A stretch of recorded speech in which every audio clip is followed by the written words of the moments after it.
আসসালামু আলাইকুম everyone, welcome to my channel উন্দাল। আমি মিসেস আলী বলছি উন্দাল থেকে। আশা করছি সবাই অনেক ভালো আছেন। আমি আজকে আপনাদেরকে কাঁচা আম দিয়ে মাছের ডিম কিভাবে রান্না করতে হয় সেটাই দেখাবো। আশা করি সবাই পুরো রেসিপিটা দেখে আমার সঙ্গে থাকবেন আর আমাকে এগিয়ে নিয়ে যেতে সাহায্য করবেন। চলুন দেখে নিই আমি কিভাবে আমের খাট্টা রান্না করি। তার আগে আমি সবাইকে অনেক অনেক ধন্যবাদ দিতে চাই যারা আমাকে এখন পর্যন্ত সাপোর্ট করে এত দূর নিয়ে এসেছেন। আর যারা এখনও আমার চ্যানেলটা সাবস্ক্রাইব করেননি, প্লিজ সাবস্ক্রাইব করে নেবেন, আমার পাশে থাকবেন, পাশে থাকা বেল আইকনটা বাজিয়ে দেবেন, তাতে করে আপনারা আমার সব ভিডিওগুলো নোটিফিকেশন পেয়ে যাবেন। ধন্যবাদ। এখানে আছে রুই মাছের ডিম 1 থেকে 1.5 কাপ, পেঁয়াজ 1 কাপ, তেল নিয়ে নিব 4 টেবিল চামচ, হলুদের গুঁড়ো লবণ হচ্ছে গিয়ে 1 টেবিল চামচ,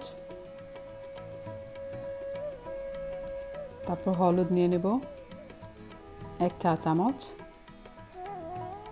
মরিচের গুঁড়ো 1 চা চামচ, ধনিয়ার গুঁড়ো 1 চা চামচ। আপনারা যদি চান আরও বেশি অ্যামাউন্ট দিতে পারেন, আপনাদের উপর নির্ভর করে। এখানে রসুন আছে, রসুন 2টা নিয়ে নেব। লেবু রেখেছি, যদি আম টক না হয় আমি একটু লেবুর রস দিয়ে টক বানিয়ে নিই। চলুন দেখে নিই আমাদের ডিমগুলোকে কী করতে হবে। আমি ডিমগুলো অলরেডি ভালো করে ধুয়ে নিয়েছি। এখন আমি এই ডিমগুলোকে ছোট ছোট টুকরো করে কেটে নেব। দেখেন কিভাবে আমি করি। এইভাবে ছোট ছোট টুকরো করে আমরা কেটে নেব। একদম ছোট করব না, একটু টুকরো টুকরো করে কেটে নেব। অবশ্যই আমরা ডিমগুলোকে ভালো করে ধুয়ে নেব, যাতে করে যদি আমরা ডিমগুলো কেটে তারপর ধুই, ওইগুলা পানির সাথে ভেসে চলে যাবে, ডিমগুলো থাকবে না। আশা করছি আপনারা বুঝতে পেরেছেন। এরকম করে টুকরো করে নিয়েছি। এবার চলুন আমগুলোকে আমরা কিভাবে কেটে নেব ওটা দেখে নেই। প্রথমে আমি এটাকে খোসা ছাড়িয়ে নেব।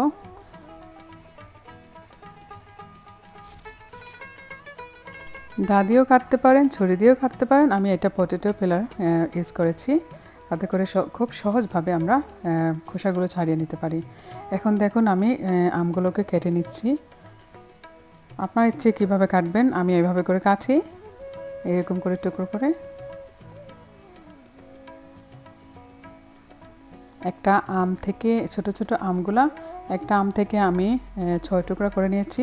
আপনারা একটু একটু মুখে দিয়ে খেয়ে নেবেন, দেখে নেবেন এটা ইনাফ টক নাকি। বিচিগুলো ফেলে দেবো, ওইগুলো রাখবো না। চলুন দেখি আমি কিভাবে রসুনগুলো কেটে নেই। আমি এখানে 2টা রসুন ইউজ করব, কারণ আমি 3টা আম নিয়েছি, ওইটার সাথে 3টা আমের জন্য আমি 2টা রসুন ইউজ করব। আমি অবশ্য অনেক বেশি রসুন পছন্দ করি। রসুন আমাদের হার্টের জন্য অনেক ভালো। এখন আমগুলোকে ভালো করে ধুয়ে নেব। এখন আমি রসুনগুলোকে ক্রাশ করে নেব। আপনি চাইলে গ্রেট করে দিতে পারেন, আবার যদি আপনার কাছে বাটা থাকে সেটাও ইউজ করতে পারেন। সেটা আপনার উপরে নির্ভর করে, যার যেটা সুবিধা ওইটাই করে নেবেন। আমি ক্রাশ করে নিচ্ছি এখানে। ওইটা হচ্ছে কি পেসলেন মোটা, ওইটা দিয়ে আমি ক্রাশ করে নিচ্ছি। রসুনটা আমার রেডি হয়ে গেল, ক্রাশ করে নিয়েছি, দেখতে পাচ্ছেন নিশ্চয়ই। আমগুলো ধুয়ে আমি পানিতে ভিজিয়ে রেখেছিলাম, তাতে করে হয় কি আমগুলো কালো হয় না। পানিতে সবসময় ভিজিয়ে রাখবেন রান্না করার আগ পর্যন্ত। চলুন রান্না শুরু করে দিই। এখানে আমি 4 টেবিল চামচের মতো তেল দিয়েছি। তেল গরম হওয়ার পরে আমি রসুনগুলো ছেড়ে দেব।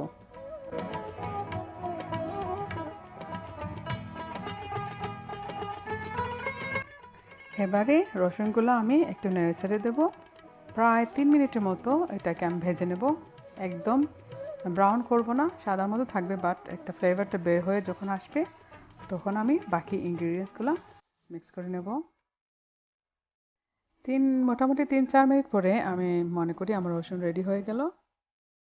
এটা এখন রেডি। রসুন রেডি হয়ে গেল, এখন আমি পেঁয়াজ ছেড়ে দেব।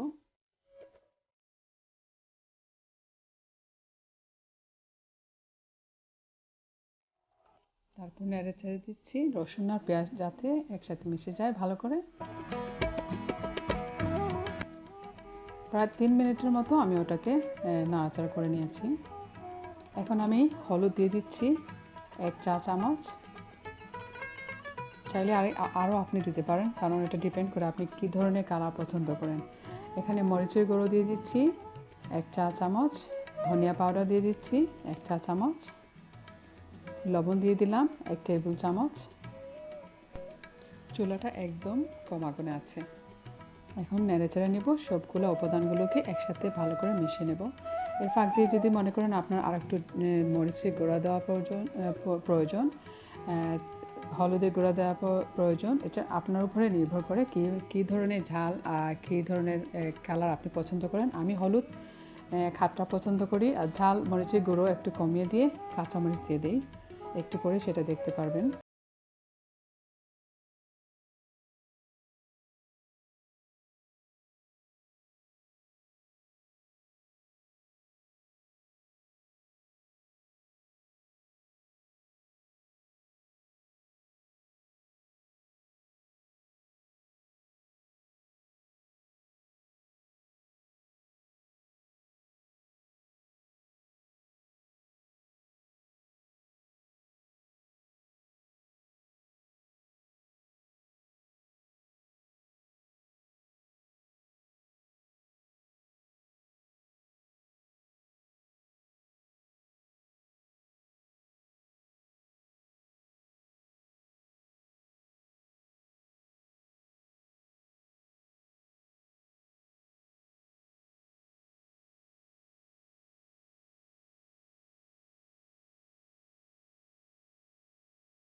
খাট্টা পছন্দ করেন, আমি একটু মোটামুটি পাতলাও না আবার ভারী ঘনও না, এরকম খাট্টা পছন্দ করি।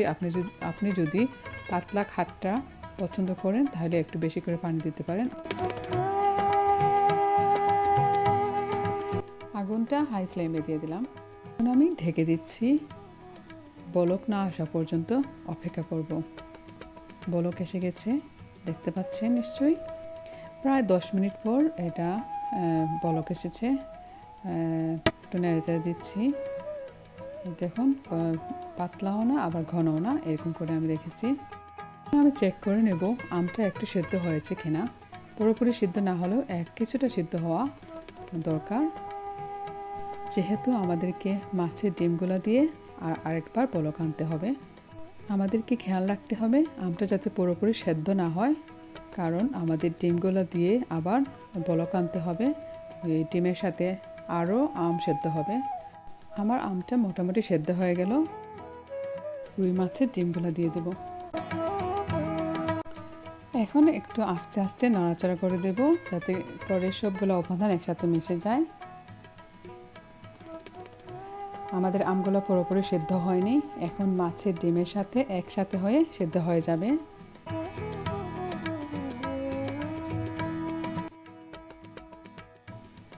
তারপর আমরা এখন একটু ঢেকে রাখবো, বলক না আসা পর্যন্ত অপেক্ষা করব। এই তো বলক চলে আসলো, প্রায় 10 থেকে 12 মিনিট হয়েছে ডিম দেওয়ার পরে। এই তো কত সুন্দর কালারটা আসছে, দেখতে পাচ্ছেন তো দর্শকরা। আপনারা যদি মনে করেন একটু লাইট হয়ে গেছে কালারটা, আপনারা আর একটু হলুদ দিতে পারেন। আমার কাছে হলুদ কালারের খাটটা অনেক ভালো লাগে। আর একটু কাঁচামরিচ দিয়ে দিলাম, সেটা আপনার উপরে নির্ভর করে। আপনি যদি ঝাল পছন্দ করেন তাহলে দিয়ে দিতে পারেন। একটু ধনিয়া পাতা উপরে দিয়ে দিলাম গার্নিশ করার জন্য। আর অবশ্যই একটা ভালো ফ্লেভারের জন্য আমার তো আবার খাটটা রান্না করার আগে অবশ্যই চেক করে নেব আমার ঘরে ধনিয়া পাতা আছে কিনা।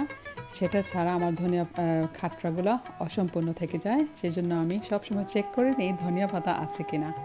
তাইলে আমি খাটটা রান্নাই করি না। হালকাভাবে একটু নাড়াচাড়া করে দিচ্ছি, যাতে করে ধনিয়া পাতার ফ্লেভারটা চারিদিকে লেগে যায়। প্রায় আরও 2 মিনিটের মতো চুলো রেখে দেব। এই তো রেডি হয়ে গেল আমার মজার আমের মাছের ডিমের খাট্টা। আমার অনেক প্রিয় একটা জিনিস। কেমন লাগলো বন্ধুদের আমাকে একটু জানিয়ে দিবেন প্লিজ। কমেন্ট করে জানালে অনেক অনেক খুশি হব। আর আমি অপেক্ষায় থাকবো আপনার ভালো একটা সুন্দর একটা কমেন্টের জন্য। এই তো সবার জন্য রান্না হয়ে গেল, খেয়ে নেবেন। একটু মজা করলাম, জানি আপনাদেরকে আমি ওইভাবে খাওয়াতে পারবো না। প্লিজ ট্রাই করবেন আমার রেসিপিগুলো ফলো করে। আশা করছি আপনাদের রেসিপিটা ভালো লেগেছে। যদি ভালো লেগে থাকে একটা লাইক দিয়ে দিবেন। যারা এখনও সাবস্ক্রাইব করেননি আমার চ্যানেলটা সাবস্ক্রাইব করে বেল আইকনটা বাজিয়ে আমার পাশে থাকবেন। আমার ছোটো বোন রুবা, ওর রিকোয়েস্ট ছিল আমার জন্য খাট্টা রেসিপিটা দেয়, সেই জন্য ওর জন্য দিয়ে দিলাম। রুবা, আশা করছি তোমার কাজে আসবে। তুমি এটা ফলো করে একদিন বানিয়ে দেখবা কীরকম হয়েছে। অনেক অনেক ধন্যবাদ সবাইকে। পরবর্তী রেসিপি দেখার আমন্ত্রণ জানিয়ে আজকের মতো এখানেই বিদায় নিচ্ছি। আমি উন্দাল থেকে মিসেস আলী। সবাই ভালো থাকবেন, সুন্দর থাকবেন। আল্লাহ হাফেজ।